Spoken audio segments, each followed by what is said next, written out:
Good morning, folks. This is Talking About here on WSN, your content capital. Sean Michael Small here with you this morning.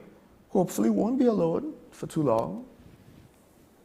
But there's a lot to get through, although some of these stories out of context might seem like run-of-the-mill stories, but I find that a lot of different things have come together for me, and it makes me want to speak about, towards the end of the show potentially, about solutions, or to speak about the issues that we're having and why the current set of attempts to get solutions or implement solutions aren't working with regards to crime. Although there is also, while just thinking about that topic, I had a bit of an epiphany with regards to why other areas in the government, there seems to have an implementation deficit or a mandate to frustrate, as two of our callers like to say, Diego Martin and Santa Cruz. Because I think to some extent we do underestimate how difficult the actual job is. And it's compounded by the fact that, yes, politicians spend a lot of time doing political things that aren't actually political or governance functions. It's about elections, it's about popularity, it's about spin, it's about damage control, it's about photo opportunities. But actually getting things done in our public bureaucracy as it is around the world probably is not easy, which is why when we do have good news, you know, it's something to be celebrated. It's telling though that it seems as though it's easy for our executive to know what to do with regards to international deals and getting foreign gas, Venezuelan gas, you know, cleared to come through our pipes in order to alleviate our economic situation. But there's still flooding in Port of Spain when it rains. One would think that the international negotiations would be the hard part and dealing with flooding would be relatively more straightforward. But alas, in TNT, up is down and left is right. But let me not take too long in this soliloquy. There's something with regards to crime fighting and getting towards solutions that I want to get to. So for more on that, let's kick off this morning's Daily Review.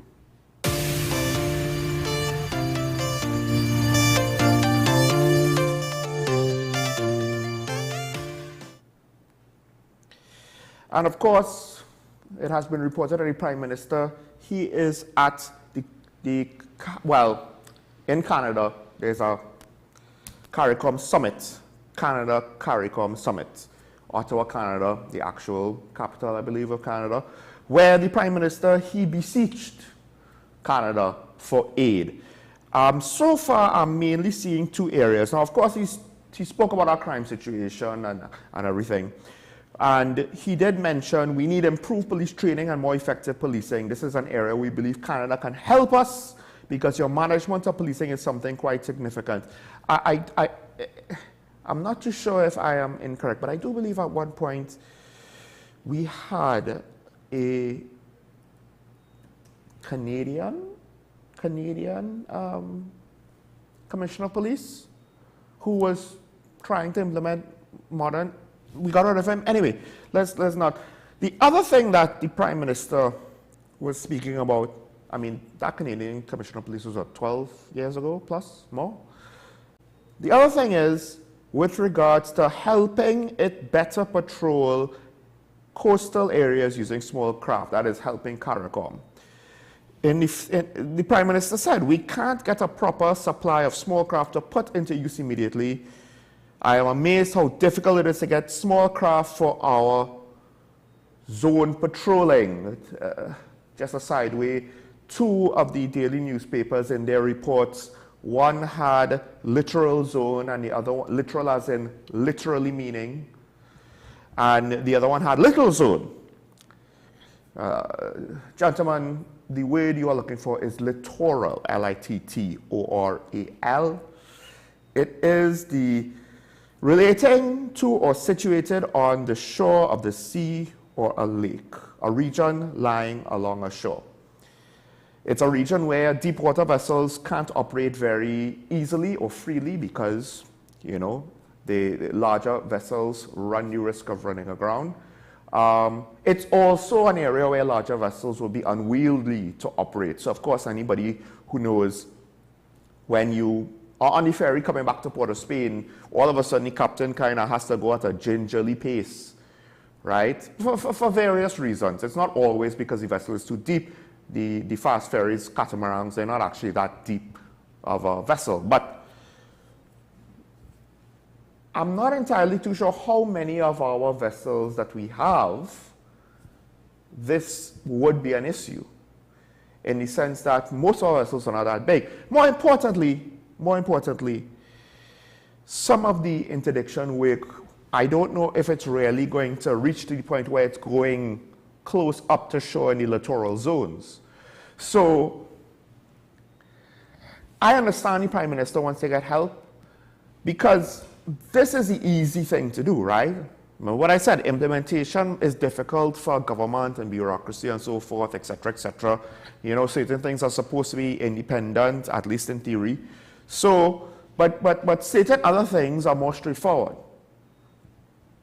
Ask for help in order to get equipment. The problem is, getting equipment does not necessarily seem to help. We don't have situations where the police or the Coast Guard tried to do a thing and the lack of equipment came back and prevented them from fully carrying out the course of action needed to prevent a crime or to interdict a crime or to catch criminals after they committed a crime. Usually something else comes in the way. So I appreciate the Prime Minister. I mean, it's not easy going up into an international summit and say, hey, we have these problems, can you help us? It's not easy, right? But at the same time, I don't know, because the funny thing is he's asking for help purchasing equipment. I don't even think he's asking for handout, to be fair. But he's also asking for things like training. And that speaks to issues that we apparently, our leadership has determined they have a hard time dealing with. That's a hell of a thing to say when we're supposed to be such an educated population. And I don't know if these things are going to hit the mark. Why do I say that? Let's move on to the next story. Seems like the everyday reporting, a car thief was shot by police. The reports, I think there might be 2 reports on it. It could be from the same paper online. So it's not necessarily consistent, but it seems as though the most recent report said that he pointed the gun at the police, so the police shot at him, and he died. There might have been another man in the car who was also wounded. I hope I'm not mixing up stories. But this is now, usually what happens is generally 2 things. With regards to friends and family and his community, they will either support the individual, say he was a good boy and he did nothing wrong, and they gun him down for no reason, or they will admit to trying to persuade him or her away from criminal activity and recognizing that it was difficult and they tried various ways and they didn't seem to work and they didn't necessarily know what to do. And this is something I think that is a lesson for all of us to learn. It's a tragedy for this family. This was the youngest of 8 children. And his own family, this was not a case of, oh, he was a good boy, he bought me a fridge, he bought me a car, he fixed my roof. What does he do for a living? I don't know, he just does odd jobs, but he paid for all these things for me to talk about. This is not a case where the family's taking a blind eye and they're happy as long as he's able to do things for them. This is a case where, you know, they said, you know, everybody used to try and talk to him, you know, but he used to say that he don't really care about living and thing again. We used to talk to him and urge him not to say those things because the tongue had power. We used to talk to him firmly to try and get through to him. Because once you start to say that out loud, it's interesting how your mind works. When you start to say things out loud, it's actually easier for you to accept them and believe them. So once he started to say those things, if he was willing to tell that to his family members, here we have a young man who essentially gave up on himself. Apparently he was imprisoned and his mother passed away and his funeral happened while he was in prison. All of these things, they said, affected him. All of these things, I think, point to the fact that for whatever reason, he started to feel less and less hope. And I think this is, if it's one thing that might sum up our crime situation in TNT, yes, there will always be criminals made up of bad seed who just want to do bad things. But that's not going to be why there's so much crime. That's going to be why there always will be crime, and you could limit crime to that element of society. And it should be, in a healthy society, a small one, a manageable one. The rest of crime comes from people now who, for whatever reason, they decide this is better than a normal life.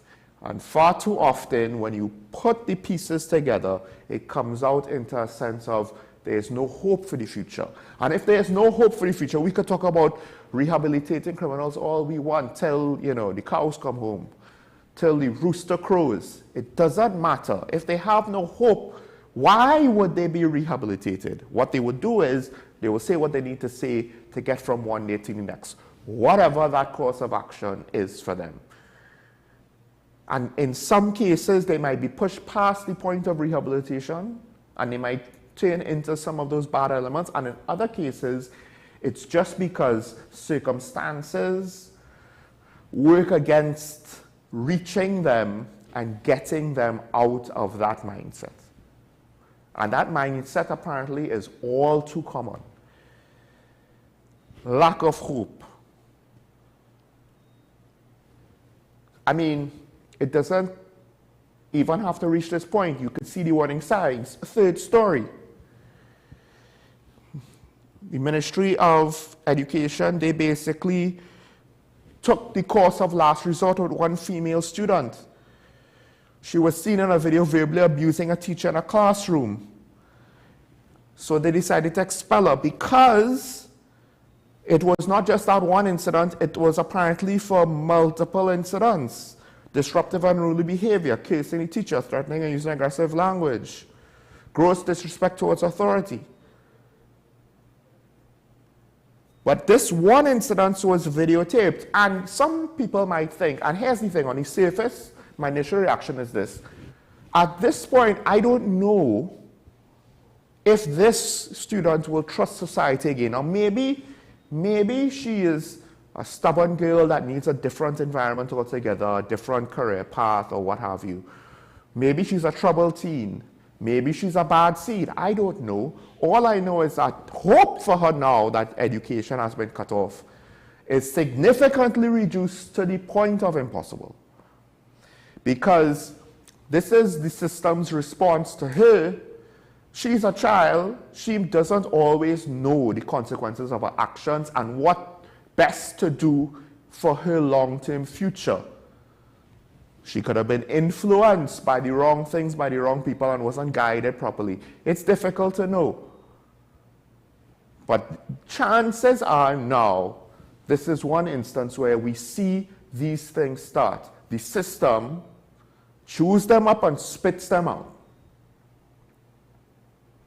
Because I understand there might be the need to discipline kids, but not all kids respond to the same methods the same way. But here's an interesting point on this, and this is part of why that society chews them up and spits them out. Not the Ministry of Education, not the teacher. It's a societal issue. Because the minister made an interesting point that I think has at least some validity. Videos from these incidents can have a negative impact on school children. The quote is, the students who take videos of the event and post them on social media also deepen the effect of the infraction, as what may have been contained in a classroom and dealt with at a school level is now spread nationally and serves as a negative inspiration for those students so inclined. Because there are various levels of bad influences on students. And in this case, I understand where the minister is coming from. She didn't do it, they didn't expel the girl just as a scapegoat. The problem is if they didn't punish the girl, what happens is other students, now that they could see it, the video makes it widespread. You can't let other students see a girl reach that level of disrespect and whatnot and not have any consequences. Otherwise, it will turn into a free-for-all. It will make discipline in schools across the country more difficult. And a few more instances like this, and you might have a much bigger problem. So I understand where the minister was coming on and why ultimately they decided to expel the girl. It's interesting that society, in this case, forced circumstance, remember I used that word before, into a situation now where everybody's kind of in a corner, and this student who has not even graduated from 5, from what I assume, is now put in a position where the system does not have a lot of good options to remedy her situation. And it'll be easy for us to say, oh, keep her in the school and why expel her? But then, to be honest, that could cause other problems if we don't have the correct systems to deal with that. I mean, at the end of the day, when I went to school, fellas in my Form 3 class used to say, bad man, no cater, probably just like school children now. But at the end of the day, we had a dean that commanded respect. He didn't punish students. He challenged them. And when they realized that they know that stuff us him, they backed down. One fellow thought he was tough. The dean just challenged him. Hey, let's go punch for punch on the wall. See how long it could last. The man backed down. One student in my class actually was playing with an aerosol and a lighter, and it was a little flamethrower, and he did it right. Basically, there was a wooden partition separating our two classes. His wooden desk was there, and the dean saw it. And he just went, because it was at the back of the class, he went to the back of the class, he spoke to the guy. He didn't punish him. And he resolved the issue. But I think challenges now are different. Challenges are different now, and I don't know if the overall system is up for the challenge. What else do I mean? Well, it could start even younger. Next story.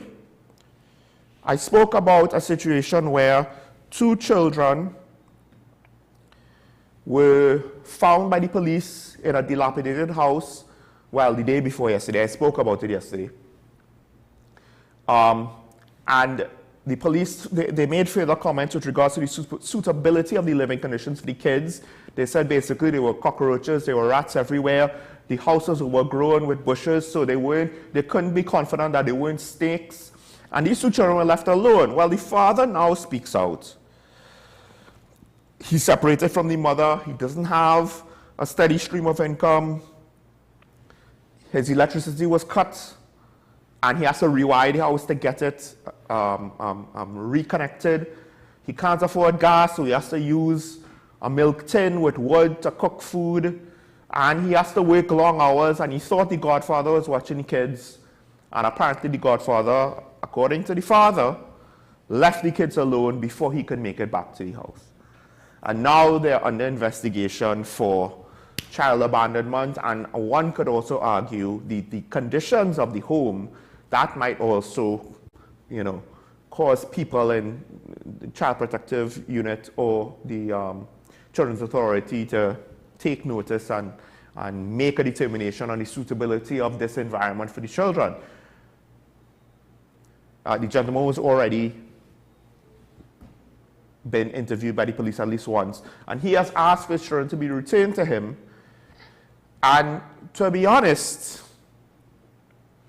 I'm not going to say that he's the best father in the world, but I honestly don't think that he means bad. It's just that it could be, and maybe I'm wrong because I don't know this person, but it could be this is just a man, has 2 kids, at least it's not 6 or 8 or anything crazy like that.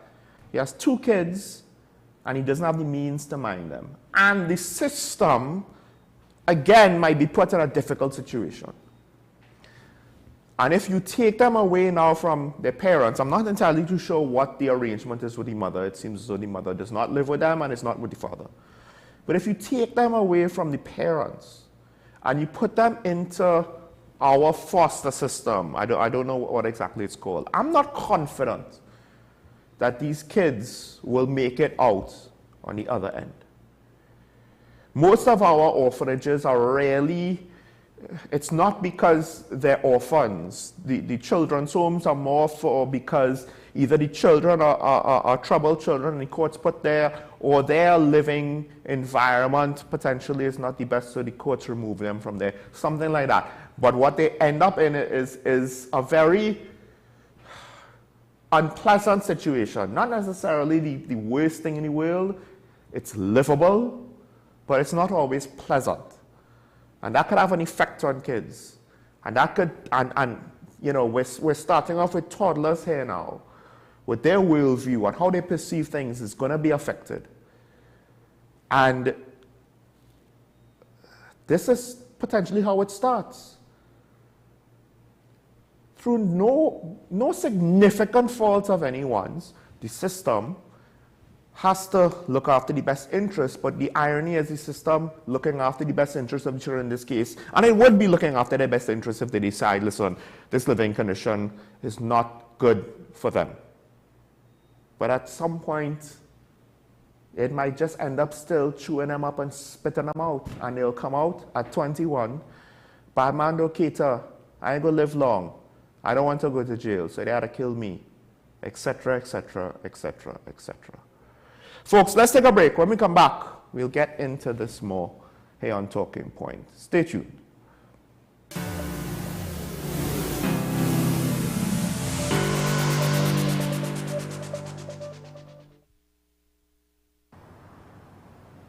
Bill and Ruth fell in love with the Benjamin Moore color Dry Sage, but they tried to match it using another brand's paint. I mean, it's close enough. Almost identical, really.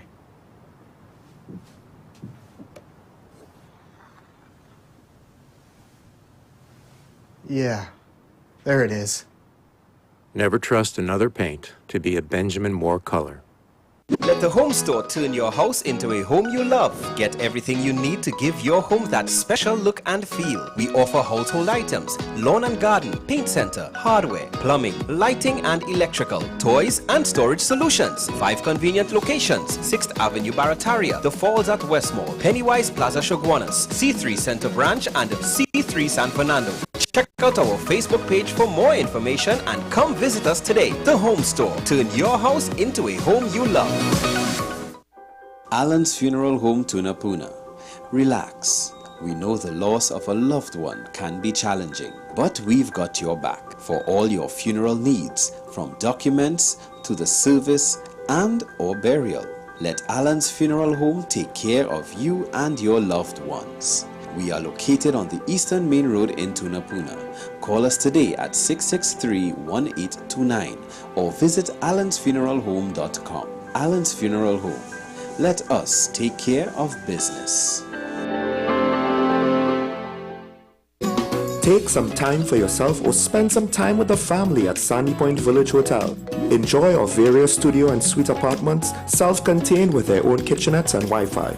We also have our famous 100-foot swimming pool and our beachfront restaurant, the Steak and Lobster Grill. And our location in Crown Point puts us near the center of activity, from the nylon pool to the local nightlife. Call us and make your reservations at 639-8533, 389-2378, or email us at sandypointvillagehotel@gmail.com. You gave us the inspiration to be first. We gave you the solutions that put you first. You walked with us side by side, and we continued to serve you with pride. First Citizens celebrates with you 30 years of achieving dreams, shaping success stories, and painting brighter futures together. And together, we'll accomplish so much more. First Citizens, together, 30 and beyond. From Maracas Bay to Arafita Avenue and Piaco, Richard's Bake and Shark brings the world's most popular fish sandwich closer to you. Open daily at all our locations. Fan Zone, your reliable, authentic supplier, has just gotten better. You can now visit our website www.fanzonett.com for your authentic wear and collectibles. The only place where you can use both your Visa debit and credit cards. Visit our website fanzonett.com to make your purchase today.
Welcome back to Talk About, ladies and gentlemen. And of course, we just had the daily review where I outlined in various ways where I felt, you know, the system, the society chews people up, spits them out, and it's creating a vicious cycle of crime, it seems, that we can't get a grasp on, and more crime fighting measures are needed in the short run, but I don't know if it's going to work in the long run. However, to continue this conversation and to have maybe other conversations, I have a very special person here. I can't say a guest because he's technically not a guest. He's a co-host of the show, Mr. Keita Shah. And the crowd goes bananas. Good morning, Sean. How are you? I'm good. I'm good. I wanted to go straight to, because you highlighted also the situation with the student being expelled. So I spoke about it. But of course, there's a lot still, you know, it's just based on what's reporting, my opinion. What's your take on it? I actually have mixed opinions on it. I think expulsion from the school is rather harsh. Mm-hmm. And here's my reasoning. Removing them from that particular educational institution is understood, given that there's a history associated with the student of bad behavior. However, just expulsion alone doesn't solve the behavioral challenges associated with the child. In fact, if anything, it can lead to a worse situation. They're now out of the school system. They're now home and idle hands of the devil's playground. Where I say that, where I had mixed feelings is, I'm thinking that if you were to remove the student from the institution itself and place them into an institution that is focused actually on dealing with the behavioral challenges associated with children, focus more so on discipline as one of the core parts of the curriculum, then I would say that is great. But the minister says that the rehabilitation process, you know, it was a last resort, as all efforts to rehabilitate the child in the education system have had no positive effects on behavior. And that is the thing. I look back at what, even in my time, and I don't know if it's changed since then, mm-hmm. It wasn't that long ago, that rehabilitation, and this is where I was confused. What does the minister mean by rehabilitation efforts? I don't know what that is. I don't know if the minister is just making a broad statement, because from what I understood to be rehabilitation efforts when a student was being indisciplined was it started off with a meeting with the parents. Mm-hmm. From a meeting with the parents, if that behavior continued, it could have been the student being suspended. There were guidance counselors available on the premises. They were made available by the Ministry of Education to speak to. But that can't be the be-all and end-all for rehabilitation efforts. Because again, what's going to now happen with the students? Now, Don't get me wrong, by no means whatsoever do I condone the behavior of the student, the rude, disrespectful, aggressive behavior, and clearly this child is going through something at home. That's what it points to. And the reason I'm saying is because children could still grow up in a very nice household, and parents can actually make the effort, and they might still be very difficult to deal with. Yeah. And that happens with children growing up. But this looks more like being misguided than being difficult to deal with. Because you look at the apology from the mother saying, you know, don't blame us, you know, we tried our best. I took my daughter to the school to apologize and whatnot. You have to understand that from a parenting point of view, it's not just a matter, if there's a history associated with the child, that you're taking the child now to the school to apologize. So you have to also wonder what's taking place in the household. I think we kind of underestimate, perhaps, because there's no manual for how to raise a child or the 100% foolproof way to educate a child and to get them to be a productive member of society. And I think a lot of these steps, go to and apologize, we have a meeting and stuff, it works in normal situations.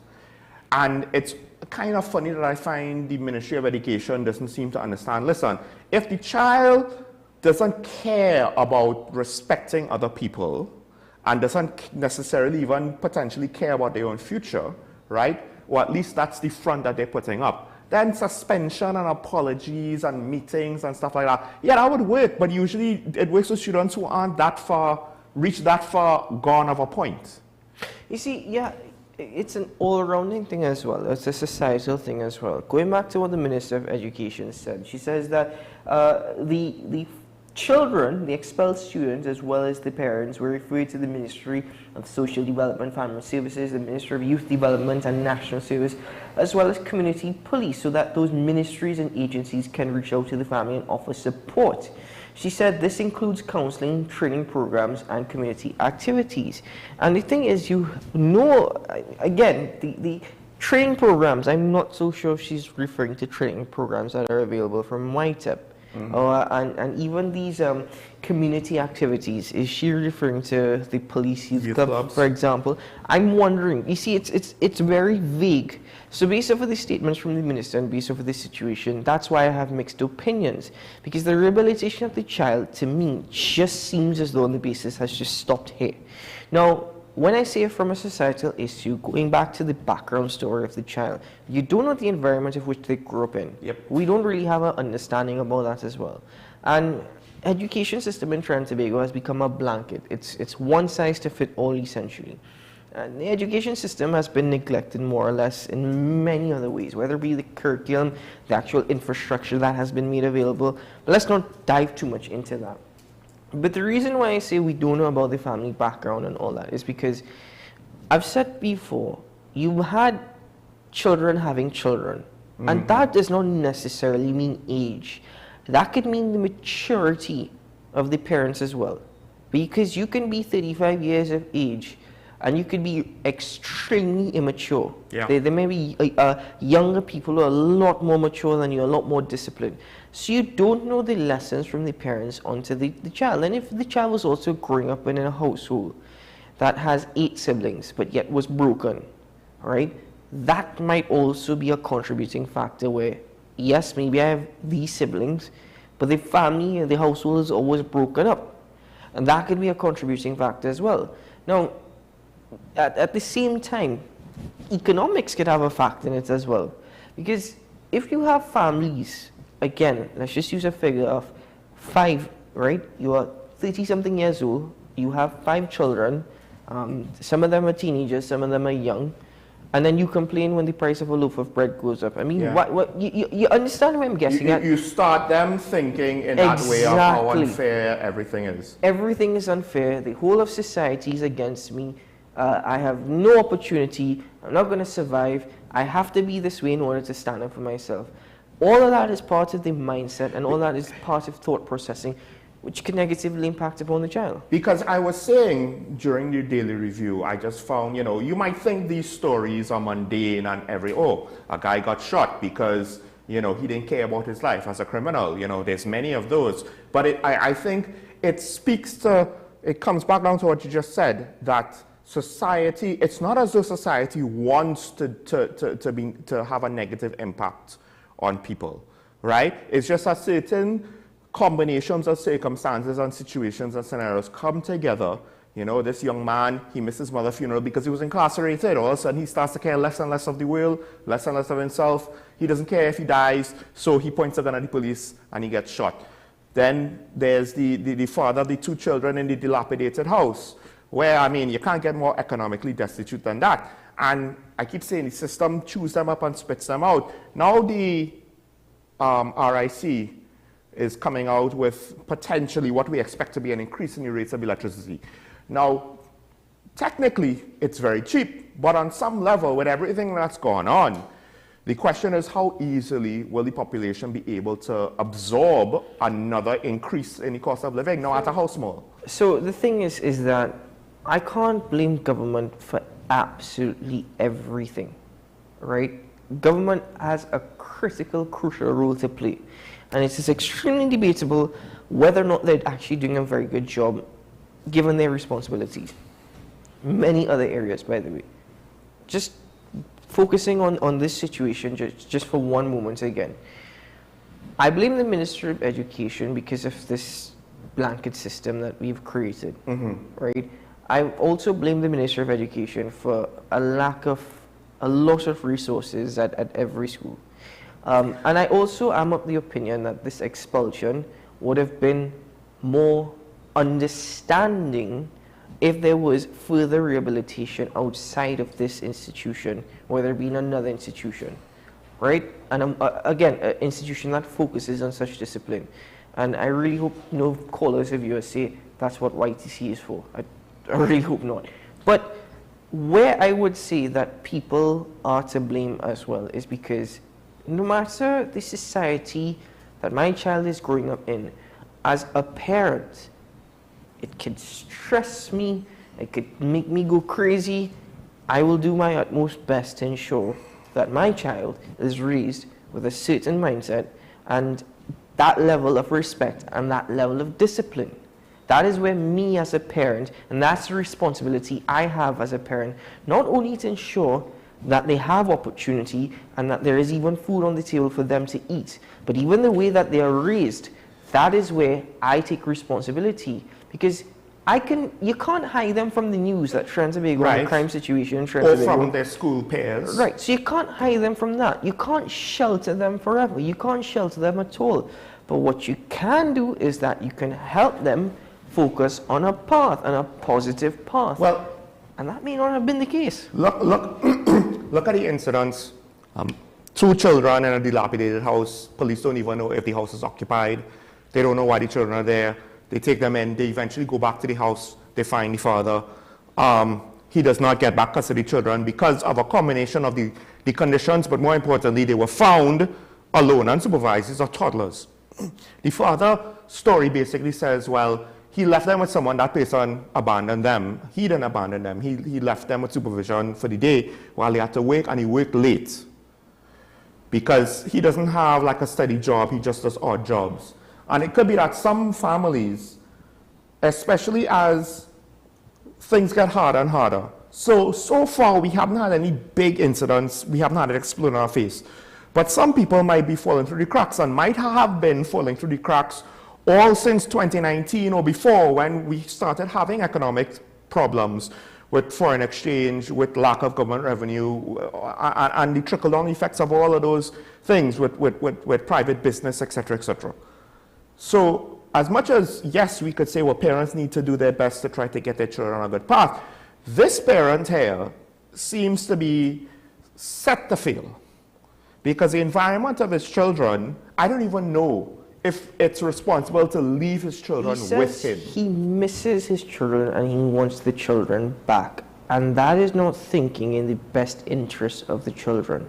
you miss your children, and it's unfortunate the circumstances, but you're not even thinking in the best interest of the children. Well, if police find them in a house where the galvanized roof is even falling in, there's no electricity, there's not even a proper stove. Apparently he was cooking out of an old powder milk pan, right? And even that is dangerous in itself to do, to consume food after cooking after so many times out of that.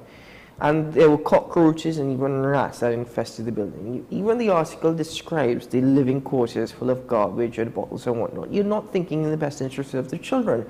Because as much as you're saying that you left them with somebody, you work late and whatnot, again, I understand that it's very difficult. But you are in a position where you're not even able to fully look after yourself, right? And again, I think that these two children being found are actually a blessing for them. Well, because now I wonder how many more children are there out there in these circumstances as well. But there's a catch, and you implied it at least to some extent when you were speaking about YTEP. I don't know of any of these institutions for children which are run in a manner that would be totally acceptable to everybody. There's always stories coming out, and from my direct experience with some of these institutions, there's a severe lack of properly trained staff that will use best practice. And it might seem benign and simple, but things like not being short-tempered with the kids, because I have interacted with kids from these institutions on a significant time frame, and their behavior could make things very frustrating. But to some extent, the environment that they're in kinds of, puts a lot on their plate, puts a lot of mental stress on their plate. And then on top of that, when you have, handlers or guardians that don't necessarily know how best to treat with them, so again, you use methods that you would use in a normal situation. And you shout at them, which, if normal kids get unruly, you shout at them once, no big deal. But if these kids are unruly because they're acting out, and they're unruly all the time because they're acting out all the time because of things that are affecting them, shouting at them ain't going to make no difference. So I could understand where you're coming from. I comprehend, and I think this is where there is another focus on the household and the training of the staff, as you mentioned. And that's come into spotlight over the last 2 years as well. In fact, we heard from the Minister, Anna Webster, looking at these homes, saying that most of the recommendations in the report have already been implemented, right? It's unfortunate that they had to have that entire situation come to light in order for a commission to make a report, author a report, only for then the recommendations had to be implemented. So yes, I understand where you're coming from in regards to how are we constantly monitoring the operations of these homes as well as the staff available. But my mind is thinking all over, and I'm trying to look at it all rounded as possible, right? These children are now in a home where it's more than likely they're going to get a full meal every day or 2 meals every day. More than likely. So that's depending. That's why I'm not saying depending on the situation, right? It's not absolute, because there's a competition for meals. Let's just put it that way. There may be, again, more opportunity for them as compared to the situation they were in. That is potentially true. Yes. And the reason why is because this situation suggests that the father was in no position to even send them to school. So I don't know how they would have grown up, but based off of how they were growing up, their opportunities were rather bleak. So again, I get what you're saying in regards to the constant monitoring of the operations, but I don't think there was any other choice. And beyond that, I just want to make a separate point that coincides with the topics that we've uncovered thus far this morning. And it goes to something that I've been speaking about for quite some time. And you may think that I'm very harsh about it, but I'm absolute in my thought that you have a 33-year-old man who is finding it very difficult to look after himself. You have a 21-year-old mother. Your eldest child being 3 years old. At least that is what we know of in this particular situation. So you have this child when you're 17 and a half, 18 years old, right? Let's just say that, for example. Right, okay. And that is part of my point. People cannot look after themselves. People are not grown up. They're not even in a financial situation where they can say, I could meet my necessary expenses at the end of the month or at the beginning of the month. I'm not even in a position where I could say that I am really living, let alone surviving. So if that be the case, why are you bringing children into this world? And again, you may sound harsh, because who is Keith Shaw to tell anybody that they should or should not have children? I'm not saying you can't have children. Of course you can have children. But at the same time, whether or not you should actually be doing this, it's all part of the problem. It's a societal problem. Well, around the world, you know, various economic brackets will have irresponsible people who will have unintended children, who then now will respond to that in various ways. Sometimes they'll rise the challenge, sometimes they'll kind of half, I don't want to use the term that I want to use, but, you know, it won't be all bad. It'll be half bad, half good. And then sometimes things will fall apart, either because they are total failures, or in this case, this man is so economically destitute that it's difficult for him. But it's not just the economically destitute that runs this problem. You might have some people who, yeah, they're fine on their own as a single man. They could afford to maintain their life. But then you put 2-3 kids under their roof and a wife, and all of a sudden things get really hard financially for him, and then he or the mother potentially starts to dislike the children because of the circumstances they find themselves in, not having the awareness to acknowledge the fact that, hey, the children didn't choose to come into this world. I chose to have irresponsible, you know, sexual relations with somebody, didn't think things through, and I'm left now with children who I am the parent for, so technically I am responsible for. So there is that, you're right, but it's not about a poor people thing being irresponsible, because my point is irresponsibility is across the board. Of course. But here's the bigger picture now, because you also mentioned that there's a lack of resources for schools to deal with certain things. But I have been saying for the last, you know, couple of months, I think that school resources is a problem, that even with the highest allocation in the budget, there's not enough money. The minister said at the Standing Finance Committee, they finished, I think, 17 out of 80 schools, which means there are 83 schools, something like that. And there's not enough money for the schools that exist. There's apparently, according to, was it tutor, not enough teachers for the schools that exist. Sure, it's been a lot of mismanagement, actually. And what the Minister of Education will not tell you is that there were so many schools that were EFCL as well. built. Yeah. Well, EFCL is one part of the story. But there were so many schools that were actually built, and so many schools that were completed, that are now sitting there empty, being overgrown with weed, and that is the situation. It's been a complete mismanagement.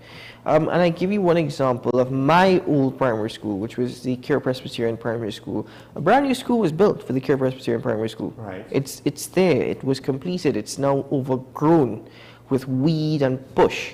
A brand new school, it's disheartening, because the old school still has to be operated. But the reason why is because the government never paid off for the projects. That's all part of it. So it's a complete mismanagement. So the majority of that money for education is recurrent expenditure, where we're covering teachers' fees or allowing the schools to operate janitorial services or the breakfast feeding program, for example. All of that is a part of it. But even the schools are falling apart because they're not even being maintained. That's a whole issue. So as much as you're saying the largest allocation, you still feel there's not enough money. When Trinidad and Tobago had the money, when Trinidad and Tobago had the resources, we never ever planned. We never managed those resources properly. We never planned for a situation, because we always thought that the money was going to last forever. And guess what? Now we're struggling. We are struggling. The government can say otherwise, right? Yeah. I don't know if the government is living in a different country, but the population out there are feeling it every single day. In fact, like I said, it's like death by 1,000 cuts. The government may not know anything about salary decreases, because I think when the Prime Minister came into office, he met with the opposition leader to negotiate salary increases and pension increases for government ministers. And people tend to forget that, by the way. It's the one time they got together to do anything. Essentially. But I want to just quickly go with the time that we have left, and you've raised this, in regards to the video The minister said that the videos from these incidents have negative impacts on the nation's school children. She's quoted as saying, "The students who take videos of the events and post them on social media also deepen the effect of the infraction, as what may have been contained in a classroom and dealt with at a school level is now spread nationally and serves as negative inspiration for those students so inclined." Okay, you're saying that. I can't necessarily disagree with you, but a couple of things. One, I thought camera phones were banned in schools. So is it that they're no longer doing searches on students to look for these camera phones? That's just one aspect in terms of security. Because in my time, phones were banned, yeah, right? But I think now more and more society has to come to the terms of the fact that school children, parents are going to want them to have phones.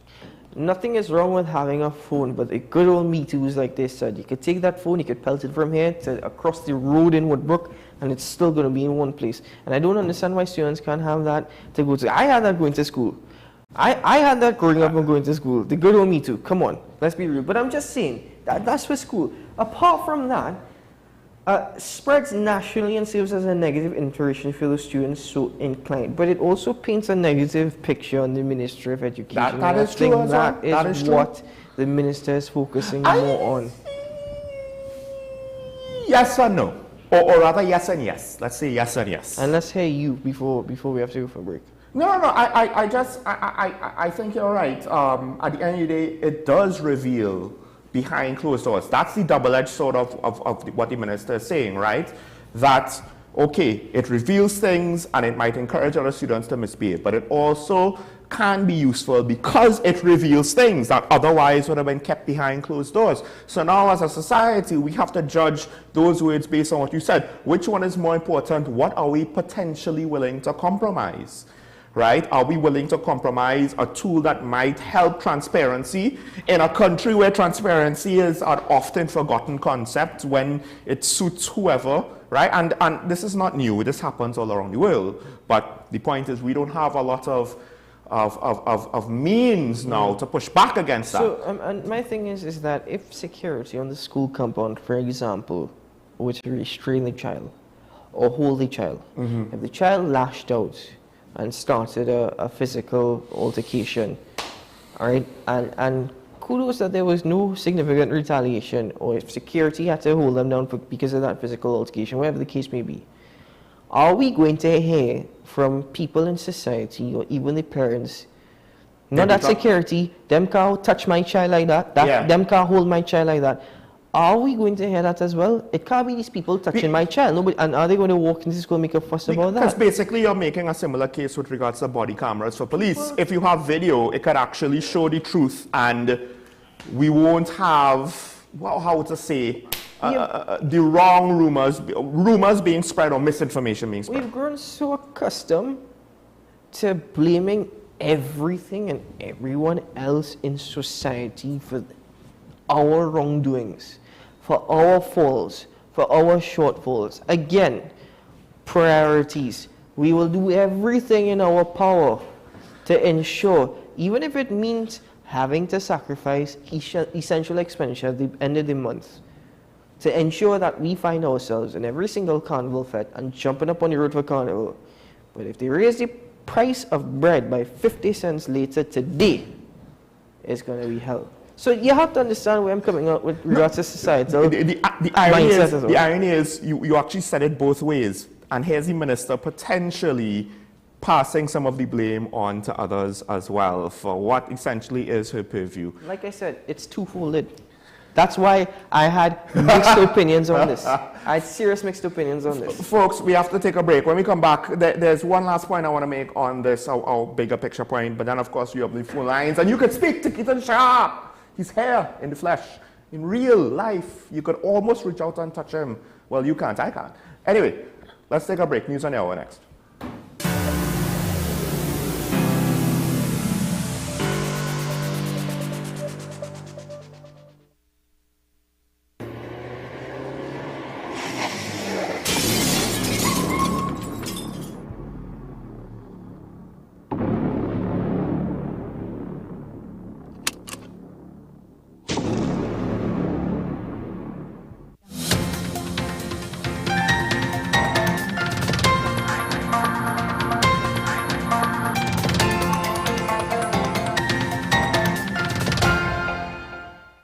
Here is your WESN News on the Hour.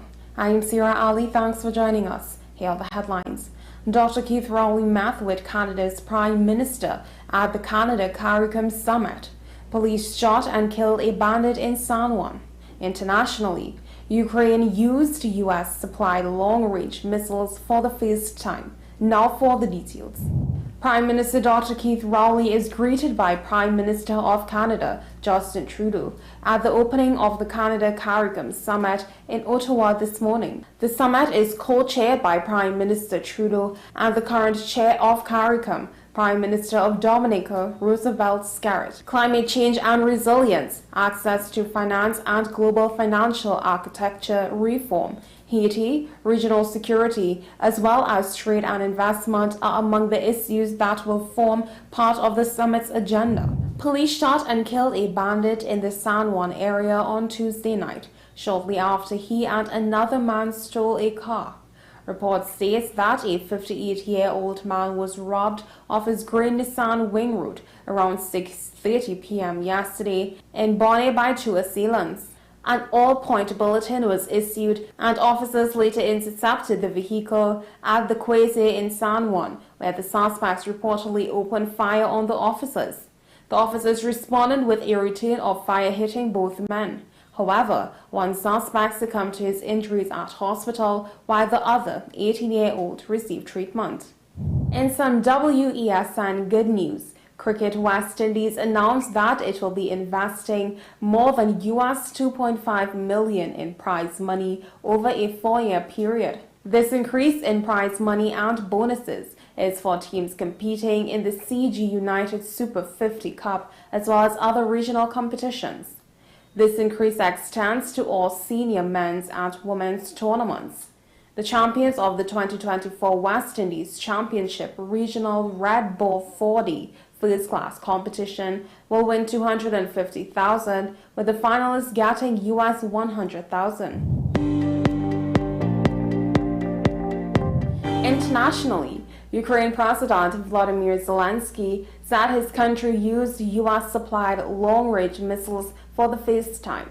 His comments follow reports the weapons, known as ATACMS, destroyed 9 helicopters at Russian bases in the east of the country. Ukraine has not confirmed the missiles were used. Ukraine said an air defense system and other equipment were among the targets hit in Berdyansk and Luhansk. Dozens of Russian troops were killed or injured in the operation, it added. Well, that's news to the hour on WESN. I am Sira Ali. Thanks for watching.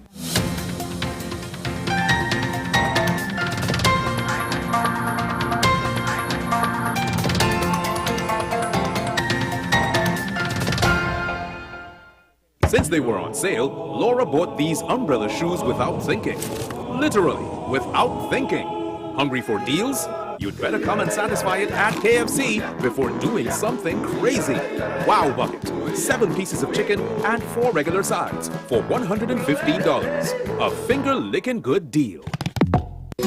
Take some time for yourself or spend some time with the family at Sandy Point Village Hotel.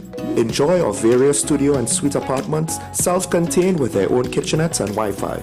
We also have our famous 100-foot swimming pool and our beachfront restaurant, the Steak and Lobster Grill. And our location in Crown Point puts us near the center of activity from the nylon pool to the local nightlife. Call us and make your reservations at 639-8533, 389-2378 or email us at sandypointvillagehotel@gmail.com.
Welcome back to Talking About, ladies and gentlemen. And of course, Keita Shah is here with me. I started off the show pointing out to where I think society is losing hope. The Prime Minister, he's looking towards crime-fighting measures. That's fine in the long run. We need more of that. But we also need ways to curb this seemingly environment of negative outcomes that reinforces this mindset of our young people that give up on themselves, and then by doing so, they become the malcontents of society because they have no hope. And one of the things we were speaking, Keaton, where I said, I think it's hard for government bureaucracies to implement things, right? And here's the interesting thing, because we're speaking about some of the economic challenges. Well, what is the old saying? Give a man a fish, feed him for a day, teach a man to fish, feed him for a lifetime? Really, that's the saying? I thought it was give a man a fish, he'll eat for a day, teach him how to fish, and he'll drink beer for the rest of his life. Well, there's also that, yes, that's the way it's said. But that is both of them are true. But the point I'm making is, I think it's easy for government to give away fishes, but it's harder to set things up that people will be able to be prosperous for themselves and will be able to support themselves.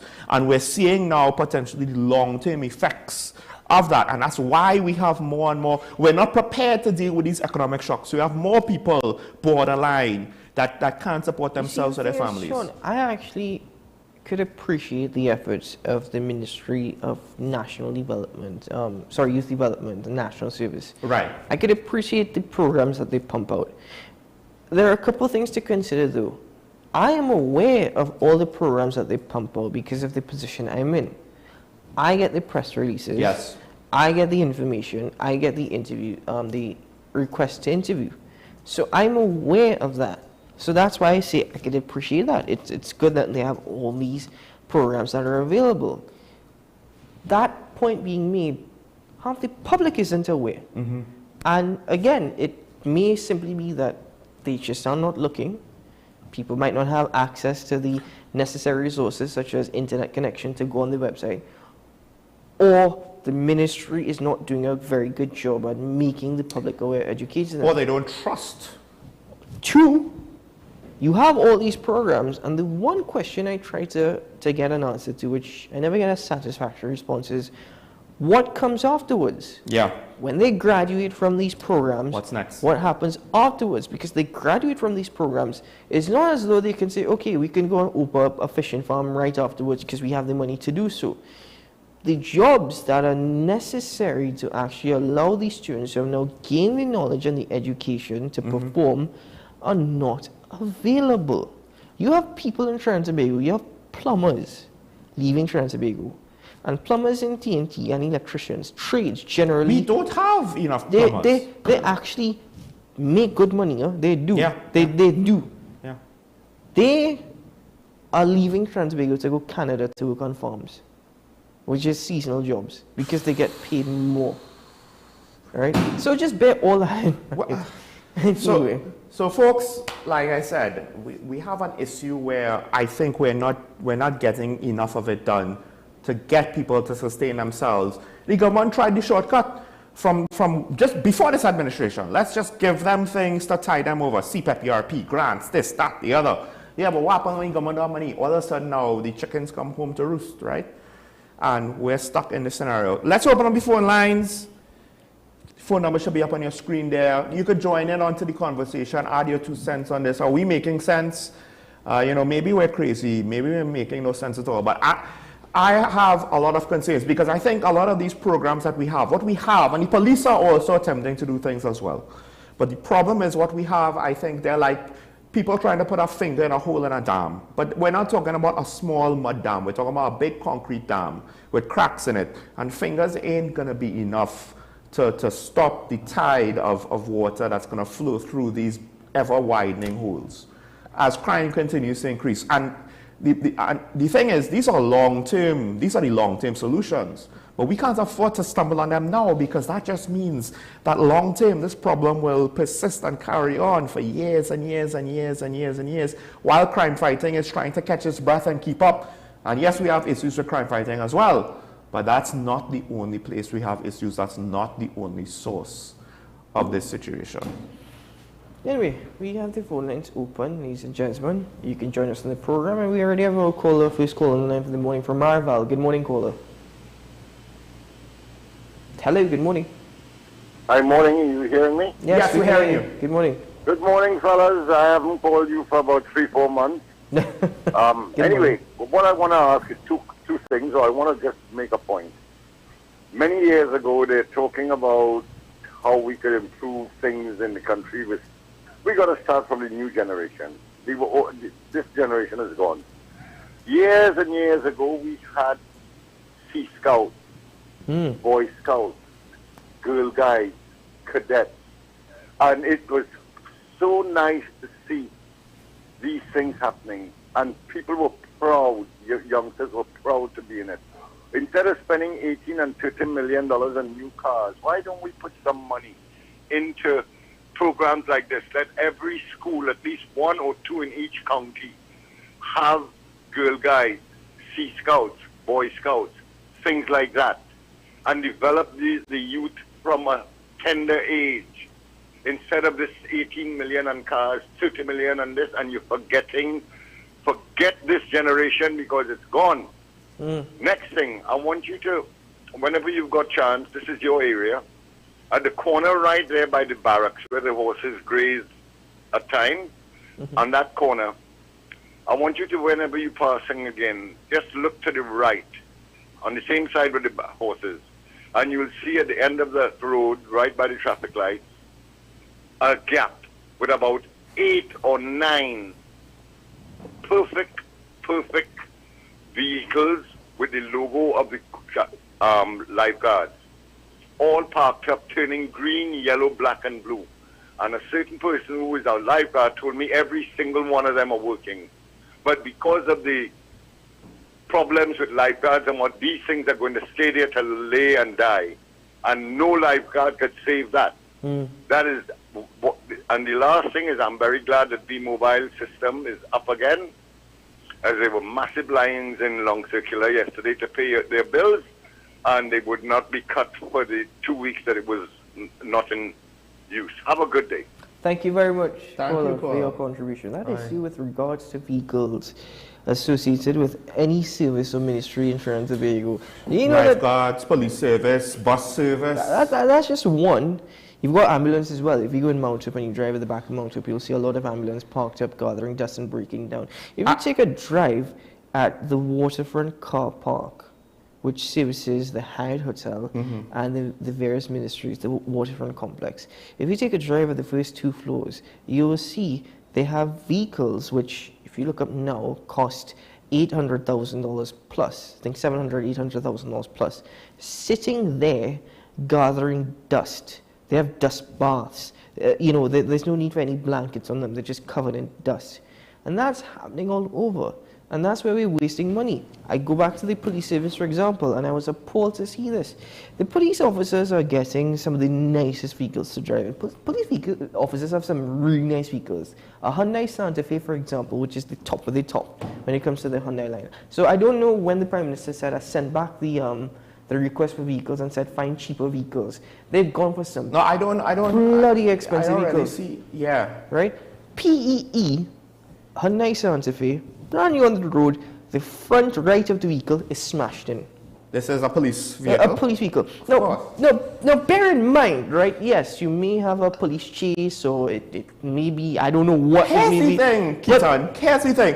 When is the last time you saw flashing sirens because they're chasing anybody? Because the last time I saw flashing sirens, within the space of 2 minutes, I saw police go in both directions.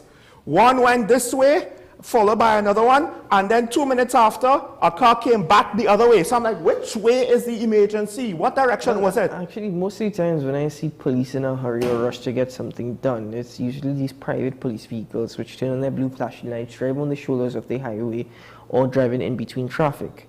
And we were told by acting SP Ashraf Ali that those vehicles actually belong to senior police officers, SUVs. And they're driving. No, it's private vehicls as well. That's got blue flashing lights. But anyway, the point is, I've seen these police vehicles, these brand new police vehicles.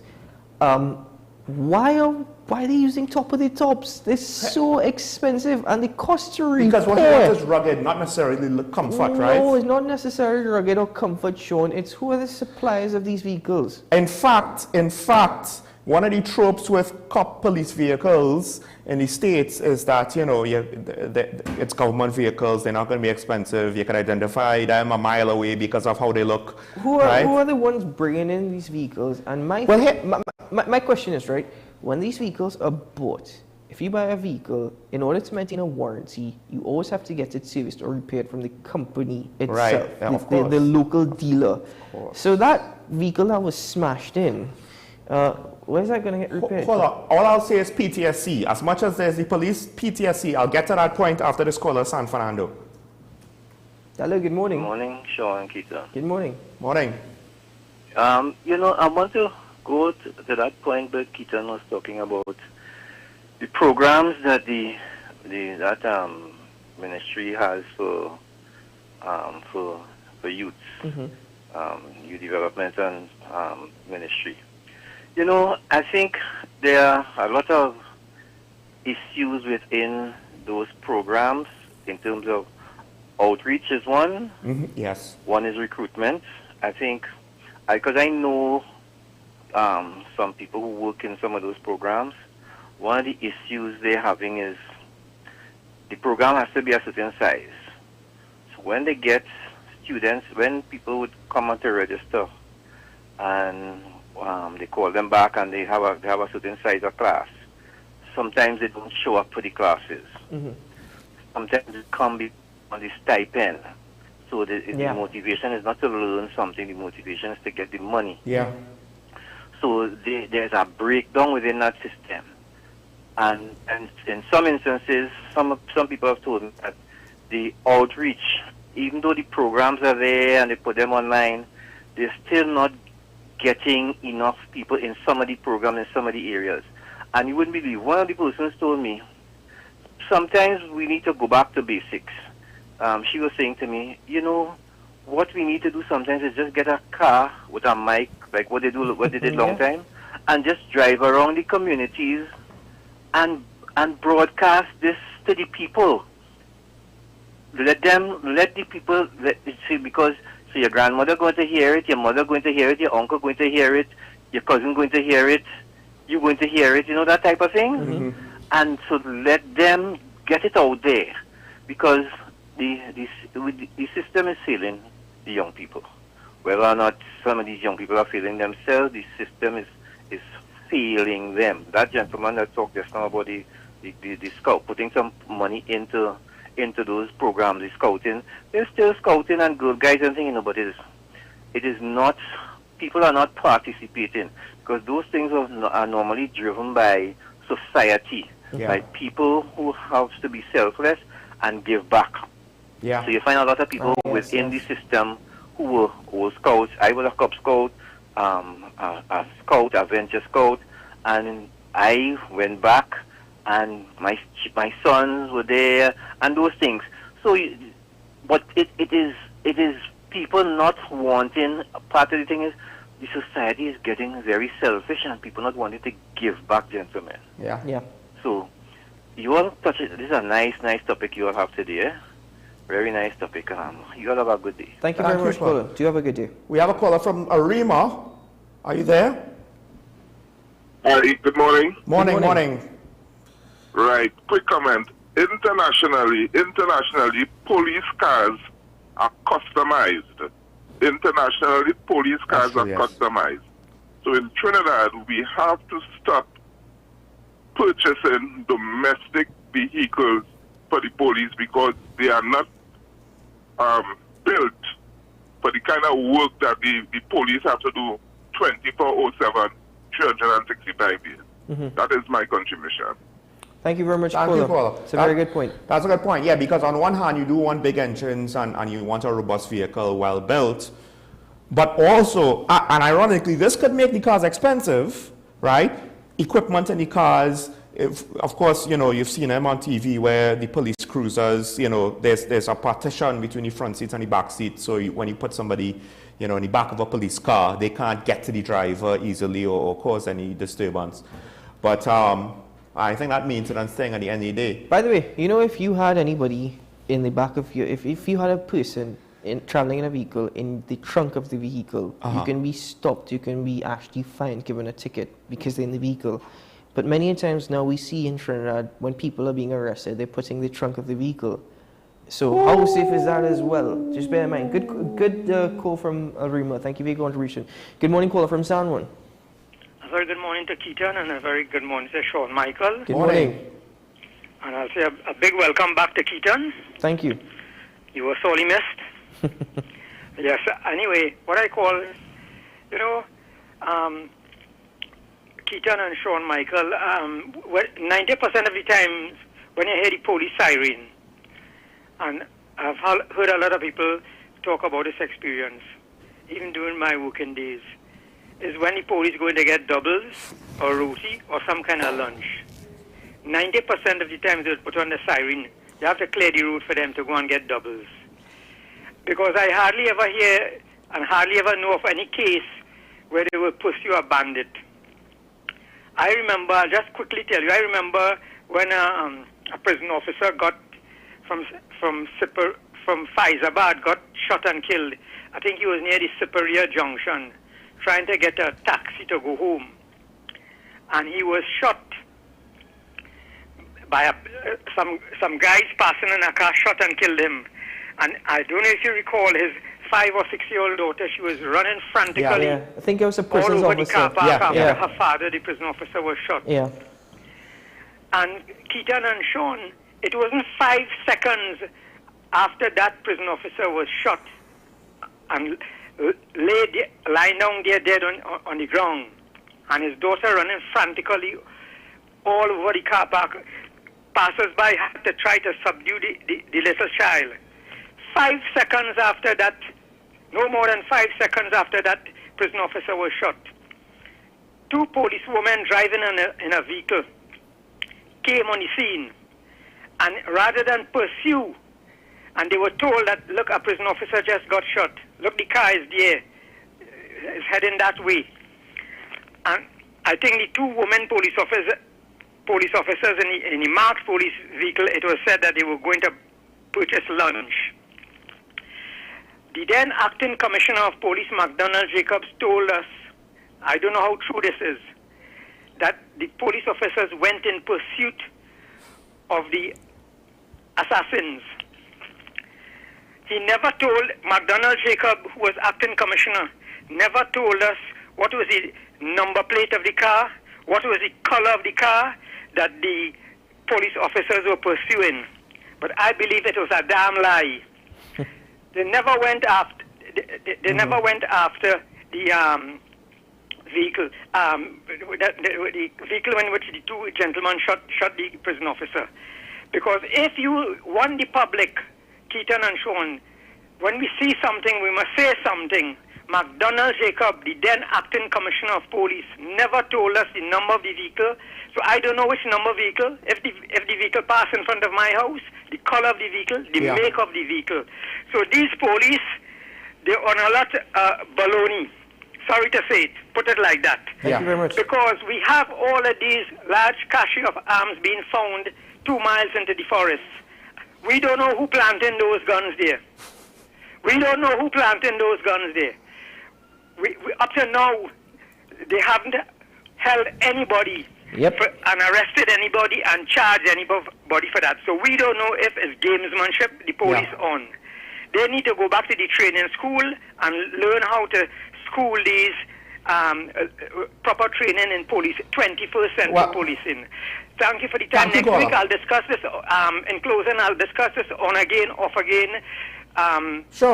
Court matter involving the former Attorney General. This thing is sickening me now. Thank you very much. Have a good day. Yes, I remember you brought that up before, but here's the thing though. I think the police, they live and die too much by we can't speak about ongoing matters. And while there's some necessity for that, you're right. There are things of public interest that it would be best to give out to the public, but that's where there's an issue with communication from the authorities, both the government and the police, you know, how to communicate important, relevant information to the public so that perceptions or even tips, witness statements could be gathered. You ever realize that after a major incident in TNT, there's always some big find that kind of takes us away from the incident? Yeah. Like nobody's ever arrested. And that's the point the court was raising, because after they shot at the deputy commissioner of prisons, it was the same day, right? Acting on intelligence, they found this large cache of weapons in Santa Cruz. No, because this irked me so much, right? And I'm going to forget the PTSD point I want to make, because I'll just say this. I think the bus situation, the lack of mass transit in the country is one of those hidden problems that we're underestimating. Similar to education, although education is slowly becoming more and more to the forefront as an issue. But with that situation, Keaton, this is my thing. Senior Superintendent Alexander, he spoke first at it's on their website, unless they took it down, their Facebook page. He said, 2.5-month investigation. We went on an exercise where we stumbled across some weapons 2 miles into the forest. Like, what sense does that make? You either investigated it for 2.5 months and you knew it was there, or you figured out it was there, you figured out something was there, or you stumbled across something. Okay, I get it. Maybe you didn't know what was there, so you had a mass search, right? But now that you've done the mass search, can you wait and see who comes back to check up on their guns? No, to see who's around? No, it's publicized. It's not. Hold on. It's not just that. 2.5 months of intelligence gathering, and you can't arrest anyone. And you can't. And they had a second find this week in Santa Cruz again, with nobody arrested again. This time with less guns, but with stop me if you hear this before. Police uniforms. So both authentic and inauthentic. So this is where criminals in Trinidad and Tobago understand, realizing that we have power. Yes. Because whatever we do, we are going to get away. And the police commissioner earlier with Christopher, whom, by the way, I said I had hope for, let's give her a chance. Let's wait to see what's happening. Boy, oh boy, oh boy. I guess I'm being listen, I had hopes. Why did I even bother to So this is a case where I am technically right, but I think the criticisms of how I judged her were fair, in that it wasn't fair that I didn't want to give her a chance, but the reasoning was crime waits for no one. And here's the thing, you say criminals have power, right? What did the minister say? Well, when these things are publicized, they might encourage students who are inclined to that behavior. Students will see this too. Students will see, children, young people will see criminals having power in society. Chances are the students would not have been expelled had this not made it to social media. Seriously, if this student has a history of this, chances are they would not have been expelled. Here's the flip side, Keaton. So they're not expelled. What are the pitfalls of that scenario? Because neither of us, I think, are confident that the school or the ministry was capable of handling the other side of that coin if she was not expelled. I am just so frustrated with what is happening. Again, going back to that police service thing, 2.5 months, nobody's arrested. What intelligence were you gathering? Or where it is we could get the cheapest shovels in order to go? But no, it's good. You want to hear the other thing? You want to hear the other thing that I found very convenient? 13% made detection rate, but the last 2 high-profile child killings, they got suspects for both of them. But the average is 13%. The average is 13%. I wonder if the police commissioner this morning will make the same comments about serious crimes are going on. Well, I don't buy that anymore, because gun smuggling, drug smuggling, being part of a gang, murder is not the only serious crime. I don't think those 3 things are minor crimes. And they're definitely not going down. The fines more or less show that, right? We got cocaine because it washed up on the shore, not because we interdicted it. But here's the question. The caller after Maraval, I don't think it was San Fernando. One of the other callers said this generation is gone. I can't remember which caller said. Maybe it was Maraval. It was Maraval. Yeah. Do you think so? Because he might be right. I just don't think we could afford to treat the situation that way. Because I don't know what we're going to do if a significant portion of this actual crop of generation falls into crime. And the unfortunate thing is that they're most likely heading that way.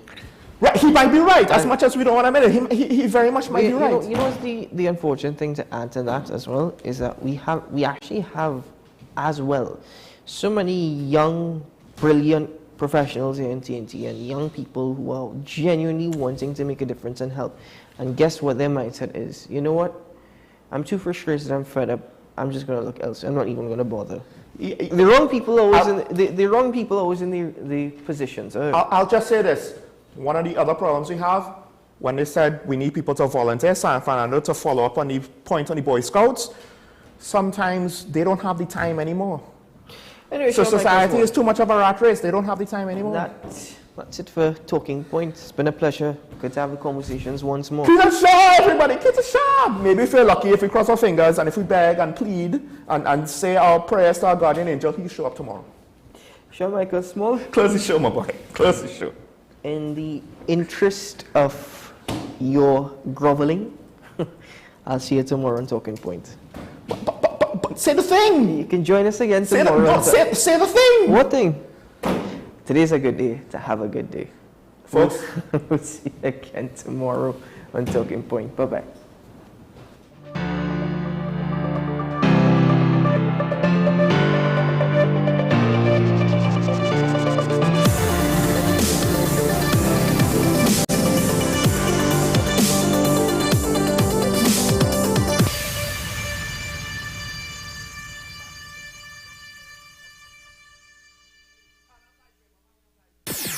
WESN.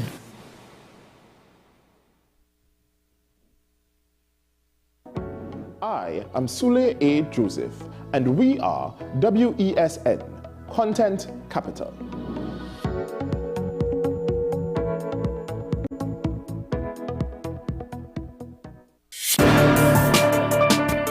People really want to know, what about me? Where do I fit? Yes. What is in the ride for me in terms of a better Trinidad and Tobago? And I'm pleased to shed some light on that. The purpose of bail is to ensure your attendance at court. That's it. It is not punitive. It is not rehabilitative. We, the police officers, we are professional, and we are here for whenever the survivor is ready to come forward. We have the right to private and family life, the right to religious freedoms and beliefs and thoughts and expression. But these rights are not absolute. Certain rights can be limited. The law is to govern the whole. It's for all of us in public.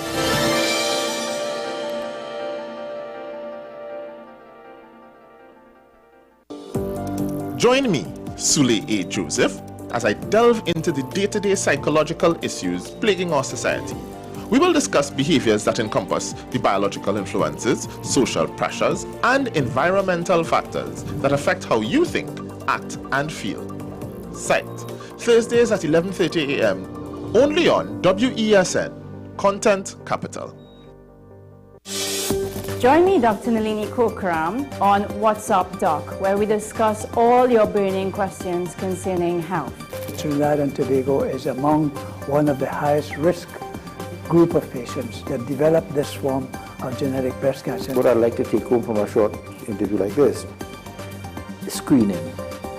You must screen. Because it's silent. It's silent. Yeah. And because it's silent, you don't know it's there. What's Up Doc, every Tuesday and Thursday on WESN, Content Capital. Is it politics? What is it? Is it that nobody cares about sports? The kind of support that sport used to get in the past is no longer here. The thing is, taking a knee doesn't mean that that's the only thing you're doing now, Andre. Right. Taking a knee along with other stuff. Samantha, what are you looking forward to when you return home to Trinidad and Tobago after winning the title? Thank you very much for speaking it into existence. Is it no pressure on Nicholas Paul? It makes me more motivated to work hard and to go out there and rep the red, white and black. Why are we sending a team to the Winter Olympics? There are a number of Trinbagonians who are in the diaspora and have grown up in winter sport. It's an opportunity that the Trinidad and Tobago Olympic Committee will not close the door on. I also believe in the players that we have. Once you can motivate the players, you can get the best out of them.